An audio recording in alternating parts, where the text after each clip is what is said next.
Assalamualaikum warahmatullahi wabarakatuh. Kembali lagi dengan saya Uferianto. Baik, di sini saya akan menyampaikan materi dari mata kuliah evaluasi proses dan hasil belajar biologi dengan dosen pengampu Bapak Dr. Dharma Putra MP Kim. Materi yang akan saya bahas pada kali ini yaitu tentang tes uraian.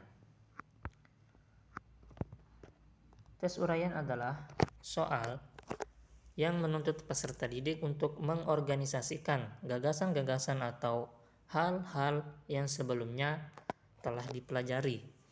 Jawaban dalam soal ataupun tes uraian ini dikemukakan dalam bentuk uraian tertulis.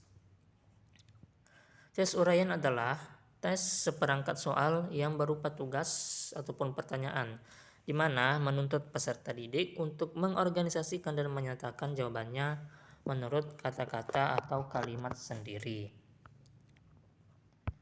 Adapun keunggulan dari tes uraian ini, yang pertama, dapat mengetahui kemampuan siswa dalam menyajikan jawaban yang terurai.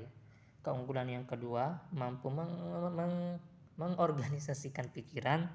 Yang ketiga, belajar untuk mengemukakan pendapat sendiri.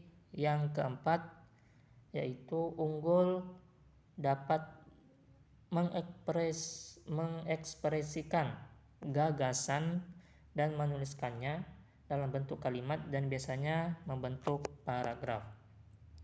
Selain keunggulan, ada pula kelemahan dari tes uraian, yaitu yang pertama, materi dan bahasan yang terbatas. Kelemahan yang kedua, waktu untuk mengoreksi akan lama. Yang ketiga, yaitu menjadi kelemahan dari tes uraian ini, bentuk penilaian yang bersifat subjektif. Selanjutnya, bentuk soal tes uraian.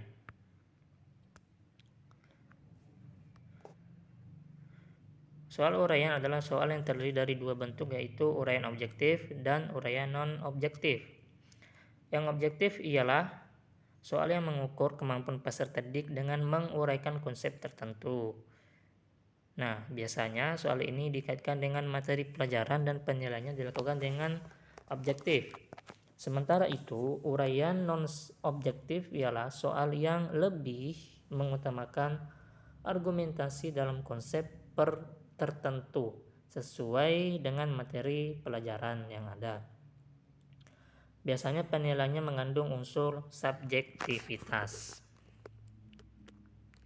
Selanjutnya yaitu kaidah penulisan tes uraian.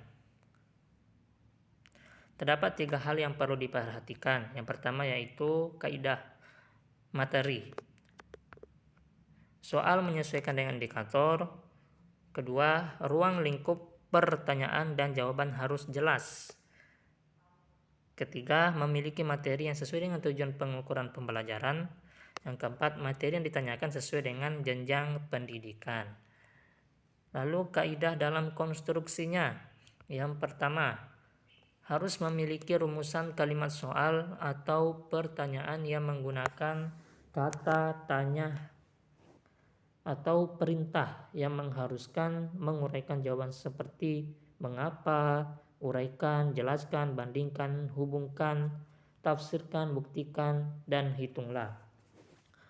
Yang harus diperhatikan yang kedua yaitu membuat petunjuk yang jelas tentang cara mengerjakan soal. Yang ketiga, memiliki pedoman penilaian. Yang keempat, hal-hal pelengkap seperti tabel, gambar grafik, peta, dan yang sejenisnya harus disajikan atau diberikan dengan jelas agar tidak menimbulkan penafsiran yang berbeda oleh pembaca. Yaitu selanjutnya dari kaidah bahasa. Yang pertama, dalam menulis soal menggunakan bahasa yang mudah dimengerti. Soal ditulis tidak menyinggung kelompok tertentu. Ketiga, soal tidak menimbulkan penafsiran ganda atau salah pengertian. Yang keempat, bahasanya ditulis menggunakan bahasa Indonesia, ya.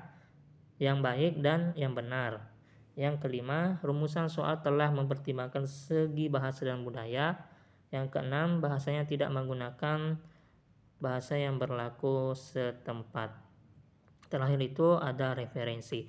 Baik, cukup demikian penjelasan tes uraian dari saya. Semoga video pembelajaran ini bermanfaat untuk kita semua, terutama untuk saya pribadi. Saya ucapkan terima kasih. Wassalamualaikum warahmatullahi wabarakatuh.